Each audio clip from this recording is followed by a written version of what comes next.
இயேசு ஜீவிக்கிறார். சுவிசேஷ ஊழியம் வழங்கும் ஜீவ வார்த்தைகள்.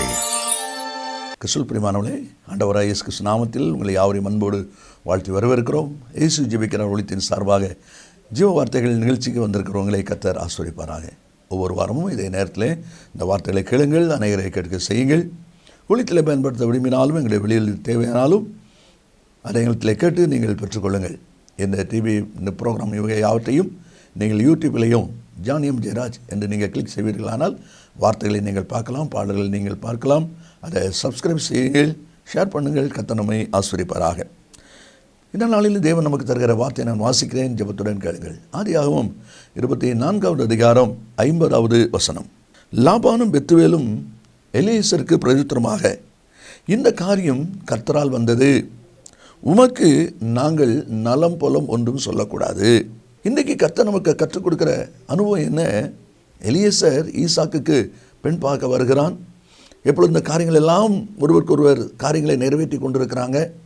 அப்படி இருக்கும்போது நீங்கள் சொல்லுங்கள், நீங்கள் சம்மதிச்சாலும் சரி, இல்லைன்னா நான் வேறு பக்கம் போகணுன்னு சொன்ன உடனே பெத்துவேலும் லாபானும் தகப்பனும் மகனும் சொல்லுகிறார்கள், இந்த எலியேசரை பார்த்து இந்த காரியம் கர்த்தரால் வந்தது என்று சொல்லி அதோடு விடாமல், உமக்கு நாங்கள் நலம் புலம் ஒன்றும் சொல்லக்கூடாது.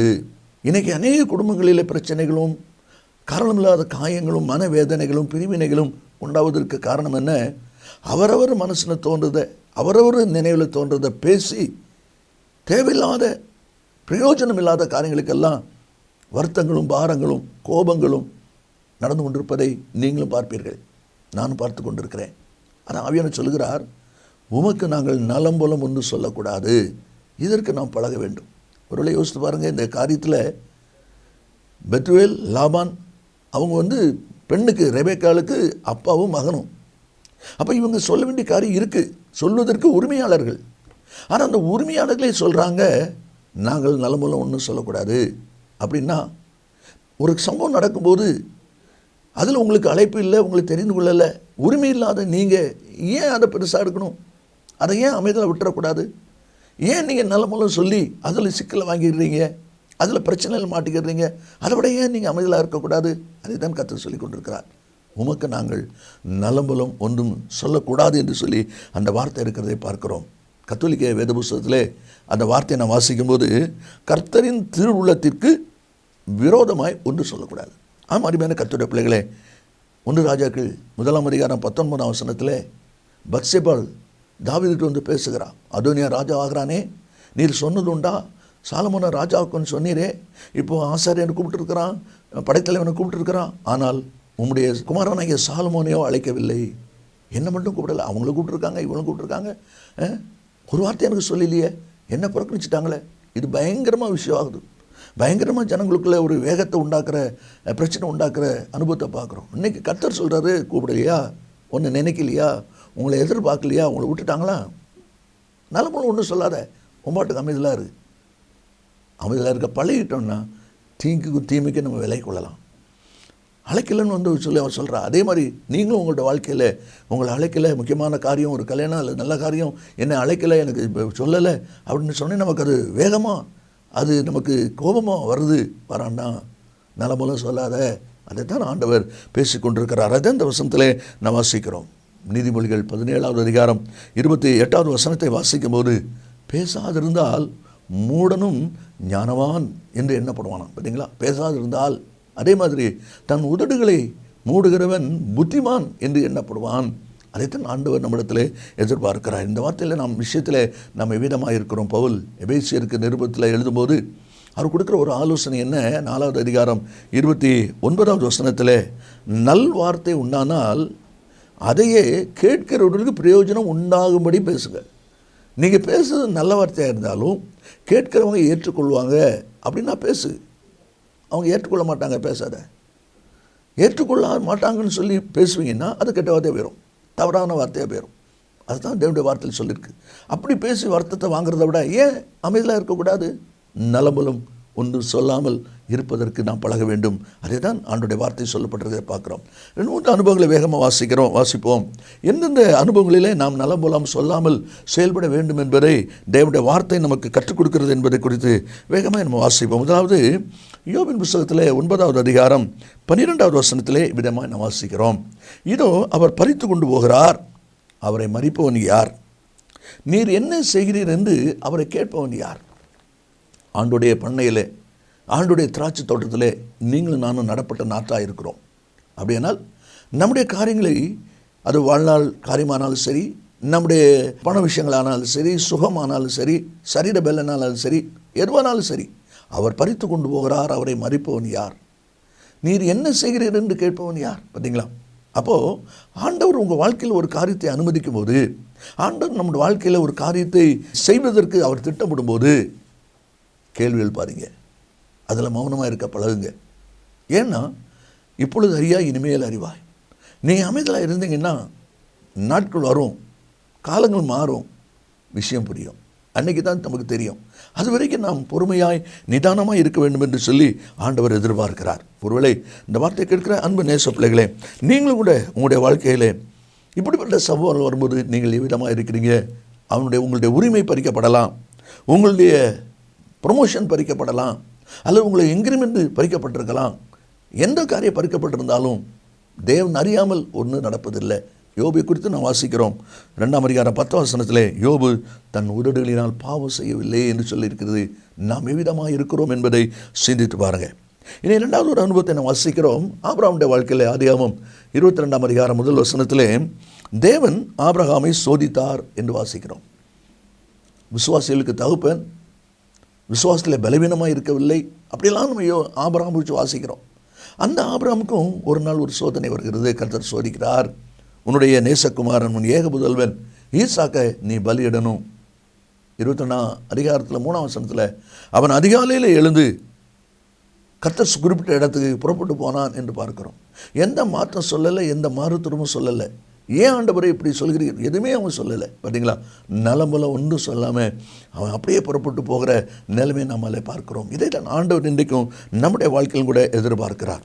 ஒருவேளை சில சமயங்கள் இப்படிப்பட்ட காரியங்கள் நமக்கு மிகுந்த ஒரு வேதனை கொடுக்கிற, நமக்கு மிகுந்த ஒரு கஷ்டத்தை கொடுக்கிற ஒரு காரியத்தை போல இருக்கலாம். எபிரேயர் 12வது அதிகாரத்திலே 7வது வசனத்தை நம்ம வாசிக்கும் போது அதில் சொல்லப்பட்டிருக்கிறது, நீங்கள் சிற்றை சகிக்கிறவர்களாக இருந்தால் தேவன் உங்களை புத்திரராக எண்ணி நடத்துகிறார். தகப்பன் சிற்சியாத புத்திரன் உண்டோ என்று சொல்லியிருக்கு. நம்முடைய வாழ்க்கையில் அந்த சோதனையை பாரமாக எடுக்கிறதுனால தான் நாம் நொந்து போகிறோம், நாம் தளர்ந்து போகிறோம். ஒன்று செய்யுங்களேன், நாம் ஒன்று செய்யலாமே. என்ன செய்யலாம்? சோதனையை நாம் வேதனையாக எண்ணாமல் கர்த்தர் நம்மை புதுப்பிப்பதற்கு, கர்த்தர் நம்மை உயிர்ப்பிப்பதற்கு அது ஒரு வழியாக இருக்கிறது என்று சொல்லி ஏன் அப்படி நாம் நினைக்கக்கூடாது? யோசித்து பாருங்கள். இன்றைக்கி ஒரு தீர்மானம் பண்ணுங்க, கர்த்தருடைய சோதனை தான் அது. ஆனால் அந்த சோதனையை நீங்கள் வேதனையாக எண்ணாமல், பாரமாக எண்ணாமல், அதே காரியத்தை ஆண்டவர் ஏதோ நம்மை புதுப்பிக்கிறார், ஏதோ ஒரு புதிய காரியத்தை நம்ம வாழ்க்கையில் செய்ய போகிறார். அதுதான் இப்படிப்பட்ட ஒரு நெருக்கத்தின் பாதையில் நம்மை கொண்டு போகிறார் என்று சொல்லி நீங்கள் ஏன் நினைக்கக்கூடாது? அதே தான் தேவனுடைய வார்த்தையில் வாசிக்கிறோம். அதே தான் ஆண்டவர் நம்மிடத்தில் எதிர்பார்க்கிறார். இந்த வார்த்தையில் கேட்கிற அன்பு நேச பிள்ளைகளே, தேவன் ஆபிரகாமை சோதித்தார். நிலமுல ஒன்றும் சொல்லலை. நீங்களும் சோதிக்கப்படுறீங்களா? உங்களுடைய விசுவாசம் சோதிக்கப்படுகிறதா? உங்களுடைய குடும்பத்தில் ஜனங்கள் உங்களை சோதிக்கிறாங்களா? வார்த்தையினால் வேதனைப்படுத்துகிற அனுபவத்தில் இருக்கீங்களா? பொறுமையாக இருங்க. நிலமுல ஒன்றும் சொல்லாமல் இருக்க கற்றுக்கொள்ளுங்க. முடிவிலே மகிமையான காரியம் விளங்கும் என்பதிலே சந்தேகமே இல்லை. இனி 3வது ஒரு அனுபவத்தை நான் வாசிக்கும் போது 1 சாமுவேல் 17வது அதிகாரம் 17-18 வசனங்களை நீங்கள் வாசிப்பீங்கன்னா, ஈசாய், தகப்பனாகிய ஈசாய் தாவீதை கூப்பிட்டு, உன்னுடைய மூத்த சகோதரர்கள் அவர் யுத்தத்துக்கு போயிருக்கிறாங்க, அவங்கள போய் பார்த்துட்டு நலம் விசாரிச்சுட்டு இந்த பொருள்களெல்லாம் கொடுத்துட்டு அடையாளத்தை வாங்கி கொண்டு வா என்று சொல்லி ஈசாய் தகப்பன் அனுப்புகிறதை நாம் பார்க்கிறோம். உடனே தாவீது புறப்பட்டு போகிறார் என்பது சரித்திர சம்பவம். நிறைய கவனிகள். இந்த ஈசாய்க்கு 8 பிள்ளைகள், தாவீது 8வது மகன். முதல் 3 பேர் யுத்தத்தில் இருக்கிறாங்க, இடையில் ஒரு 4 பேர் இருக்கிறாங்க. இந்த 4 பேரும் தாவீதுக்கு மூத்தவர்கள். அப்போ ஏன் அப்பா அண்ணன் இருக்கலாம்ப்பா, அந்த அண்ணன் இருக்கான், அந்த அண்ணன் இருக்கான், அந்த அண்ணன் இருக்கான், 4 அண்ணன் இருக்கானே, அவனை அனுப்புனா அண்ணன், நீங்கள் யுத்தத்துக்கு போய் அனுப்ப சொல்கிறீங்களே, அங்கே யுத்தத்தில் போனால் நான் செத்து போனேன் என்ன செய்கிறது? ஏன்னா யுத்தத்தில் என்ன நடக்கும்னு தெரியாது, சொல்கிறதுக்கு வாய்ப்பு இருக்குது. ஆனால் இங்கே தாவீது எதையுமே சொல்லவில்லை, நிலமுல ஒன்றுமே சொல்லலை. அவன் போகிறான். நமக்கு நல்லா தெரியும், தேவனுடைய ஒரு ரகசியம் அங்கே இருக்கிறது. தாவீதை கொண்டு கோலியாத்தை வீழ்த்த வேண்டும் என்பது தேவனுடைய திட்டமாகவும் தேவனுடைய ஒரு நடத்தலாம் இருப்பதை சரித்திர சம்பவத்தில் நாம் அறிந்திருக்கிறோம். அதனால கர்த்தர் தாவீதை அங்கே கொண்டு வருகிறார் என்பது உண்மை. ஆனால் அந்த வசனத்தில் தாவீதை கூப்பிட்டு அவர் சொல்லும்போது, அன்னைமார் இருக்கிறாங்களே 4 பேர், அவங்கள ஏன் நீங்கள் அனுப்பக்கூடாது, என்ன சொல்கிறீங்களே, நான் தான் இருக்கலே சின்ன பையன் அப்படி அவர் சொல்லியிருக்கலாம். ஆனால் அவன் சொல்லலை. பார்த்தீங்களா, நலமலும் சொல்லலை. அவன் அப்படியே அந்த வார்த்தைக்கு உட்பட்டு அங்கே போகிறதையும் காரியங்கள் செய்யப்படுகிறதையும் நிறைவேற்றப்படுகிறதையும் நாம் அதில் பார்க்குறோம். தகப்பன் என்ன சொன்னாரோ அதுக்கு மாற்றுத்தரம் சொல்லாமல், மாற்று கருத்து சொல்லாமல் உடனடியாக தப்புன்னு சொன்ன அந்த அனுபவத்தின்படியாக அவன் புறப்பட்டு போகிறான் என்று சொல்லி அந்த வசனத்தில் வாசிக்கிறோம். ஒருவேளை சில சமயத்தில் நீங்களும் கூட உங்களுடைய காரியங்களிலே வயதான நாட்கள் வரும்பொழுது உங்கள் மனம் விரும்பாத ஒரு இடத்துக்கு நீங்கள் நடத்தப்படலாம். ஆனாலும் அதில் மௌனமாக இருங்க. நீங்கள் கர்த்தருடைய பிள்ளையாக இருக்கிறதுனால அவர் நிச்சயமாகவே நன்மை செய்வார் என்பதை மறந்து போக வேண்டாம். இயேசு இந்த உலகத்தில் வந்தபோது சீஷரை அனுப்புவது சொல்கிறார். மத்தேயு 10:16 ஆடுகளை ஓநாய்க்குள்ளே அனுப்புறது போல இதோ நான் உங்களை அனுப்புகிறேன். பார்த்தீங்களா, ஆண்டவரே சீஷரை அனுப்பும்போது ஆடுகளை ஓநாய்க்குள்ளே அனுப்புறது போல அனுப்புகிறாராம். ஓநாய்க்குள்ளே ஆட்டை அனுப்புனா என்ன ஆகும்? அது விரட்டும், கடிக்கும், கொன்னும் போட்டுரும். தெரிஞ்சு தானே கர்த்தர் அனுப்புகிறாரு. அப்போ நீங்களும் இப்படிப்பட்ட ஒரு சொல்ல அனுப்பப்படுறீங்கன்னா கர்த்தர் தெரியாமல் இல்லை, தேவனுக்கு தெரியும். நீங்கள் ஒன்றும் சொல்லாமல் நலமல சொல்லாமல் இருக்கணும். அதுதான் கர்த்தர் எதிர்பார்க்கிறார். புலம்பல் 3:2 அவர் என்னை வெளிச்சத்திலே அல்ல இருளிலே அழைத்து நடத்தி வந்தார் என்று இறைமையாக சொல்கிறான். போகிற பாதை இருளின் பாதை, ஆனால் நடத்துகிறவர் கர்த்தர். நீங்கள் போகிற பாதை கஷ்டமான வேதனையான பாதையா, அதை பார்க்காதீங்க. நடத்துகிறவர் கர்த்தரான்னு பாருங்கள், கர்த்தர் கையை பிடிச்சிக்கிறாரான்னு பாருங்கள். ஜெயமான நன்மையை நீங்கள் சுதந்திரித்துக் கொள்ளலாம். கடைசியாக நம்ம வாசிப்போம் 2 சாமுவேல் 16வது அதிகாரம் 12வது வசனத்தை நம்ம வாசிக்கும் போது அதில் தாவீது சொல்லுகிறான், ஒருவேளை கர்த்தர் என் சிறுமையை பார்த்து இந்த நாளில் சீமையை நிந்தித்த நிந்தனைக்கு பதிலாக எனக்கு நன்மையை சரிகட்டுவார். சவுல் குடும்பத்தை சேர்ந்த சீமைங்கிற ஒருத்தன் தாவீதை கண்ணாப்பண்ணான்னு பேசிட்டு வரான். பேலியால் மனுஷனே தொலைஞ்சுவோ அப்படின்னு சொல்லி பேசிட்டு வரான். பயங்கரமாக திட்டிட்டு வரான். இதை பார்த்த அபிசாய், செத்த நாய் மாறி இருக்கிற இவன் எப்படி ராஜாவை நம்மளை தூசிக்கலாம், முடிஞ்சு சொல்லுங்க, நான் எப்போ போய் அவன் தலையை வாங்கிட்டு வந்துடுறேன் அப்படிங்கிறான். அப்படி சொல்கிறான், இல்லை அப்படி இல்லை, தாவீதை தூசிக்கட்டும் என்று கர்த்தர் அவனுக்கு சொன்னார். பார்த்தீங்களா, அப்படி சொல்லியிருக்கும்போது நீ ஏன் இப்படி செய்கிறாய் என்று கேட்கத்தக்கவன் யார் என்று சொல்லி 10வது வசனத்தில் இருக்கிறோம். தாவீது இதில் சீமை குறித்து நலமல் ஒன்றுமே சொல்லலை, அமைதலாக இருக்கிறான். காரியத்தை என்ன கர்த்தர் அறிகிறார். உங்களுடைய வாழ்க்கையிலும் நம்முடைய வாழ்க்கையிலும் கூட தேவன் எல்லாவற்றையும் அறிந்திருக்கிறார் என்பதை நாம் மறந்து போகக்கூடாது. அதுதான் இந்த வசனத்தில் நம்ம வாசிக்கிறோம். அப்போ இப்படிப்பட்ட ஒரு நெருக்கடியான நிலைகள் வருகிறது. ஆனால் நடந்த சம்பவம் என்ன? அவன் சொல்கிறான், கர்த்தர் என் நீதிக்கத்தக்கதாக எனக்கு சரிகட்டுவார் என்று சொல்லி நான் விரும்புகிறேன், நான் எதிர்பார்க்கிறேன் சொல்கிற வார்த்தையை பார்க்குறோம். 1 சாமுவேல் 30:6 நீங்கள் வாசித்து பார்த்தீங்கன்னா தாவீதும் அவனுடைய மனுஷருக்கும் ஏற்பட்ட நிர்பந்தத்தில் தாவீது தன் தேவனாய் கர்த்தருக்குள்ளே தன்னை திடப்படுத்தி கொண்டான் என்று சொல்லி பார்க்கிறோம். திடப்படுத்தி கொண்டதுனால சகலவற்றையும் இழந்து எல்லாவற்றையும் திருப்பி கொண்டான் என்பதையும் 19வது வசனத்தில் நான் வாசிக்கிறோம். இந்த வார்த்தை கேட்கிற அன்பு நேச பிள்ளைகளே, ஆவியானவருக்கு நம்ம கற்றுக் கொடுக்குற அனுபவம் என்ன? உமக்கு நாங்கள் நலமுல ஒன்று சொல்லக்கூடாது. இன்றைக்கு ஆவிக்குரிய வாழ்க்கையில் ஆண்டுடைய பிள்ளைகள் இந்த வார்த்தை கேட்குறது நீங்களும் கூட நலமுலம் சொல்லாதீங்க. தேவன் அறியாமல் தேவன் அனுமதிக்காமல் நடப்பது இல்லை. இதில் பொறுமையாக நிதானமாக அமைதலாக நீங்கள் செயல்பட ஆரம்பிங்க. தேவன் ஆபிரகாமை சோதித்தார். அந்த சோதனையின் பாதையில் அதை சோதனை வேதனையாக நீங்கள் எடுக்காமல் அதை நன்மைக்கு ஏதுவாக நீங்கள் எடுத்துக்கொள்ளுங்க, பாசிட்டிவாக அதை எடுத்துக்கொள்ளுங்க. அதே போல் தாவீதுடைய வாழ்க்கை நம்ம அதைத்தான் இல்லை வாசிக்கிறோம். அந்த வார்த்தை கேட்குற அன்பு நேச பிள்ளைகளே, நான் ஜெபிப்போமா? இயேசு சீக்கிரம் வரப்போகிறார். இன்றைக்கி ஒரு தீர்மானம் பண்ணுங்க, எந்த சமயத்துலையும் நான் நலம் போல் ஒன்றும் பேச மாட்டேன், அமைதலாக இருப்பேன். எடுப்பீங்களா? நல்ல பிதாவே உமக்கு நன்றி சொல்கிறோம். இந்த வார்த்தை ஆமந்து மாமேன்னு இருக்கிறதுக்காக ஸ்தோத்திரம். இந்த வார்த்தை கேட்கிற ஒவ்வொரு பிள்ளைகளும் தங்களை ஆராய்ந்து நன்மை சுதந்திரிக்க உதவி செய்யும். இயேசுவின் நாமத்தில் பிதாவே, ஆமேன் ஆமேன். கர்த்தர்களை ஆசீர்வதிப்பாராக. ஆமேன். கிறிஸ்துவில் அன்பு நேச பிள்ளைகளே, ஏற்கனவே நான் அறிவித்தபடி அந்த நகோமி என்கிற புஸ்தகம் இப்பொழுது நம்முடைய கரங்களில் ஆயத்தமாக இருக்கிறது.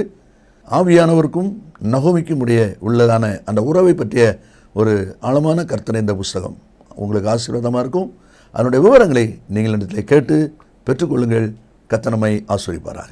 ஆமென். மேலும் விவரங்களுக்கும் உங்கள் ஜெப தேவைகளுக்கும் நீங்கள் எங்களோடு தொடர்பு கொள்ள வேண்டிய முகவரி ஜீசஸ் லிவ்ஸ் காஸ்பல் மினிஸ்ட்ரீஸ், சகோதரர் John M Jeyaraj, 123A, Thonavur road, Mavadi, Nellai மாவட்டம், தென்னிந்தியா 627107.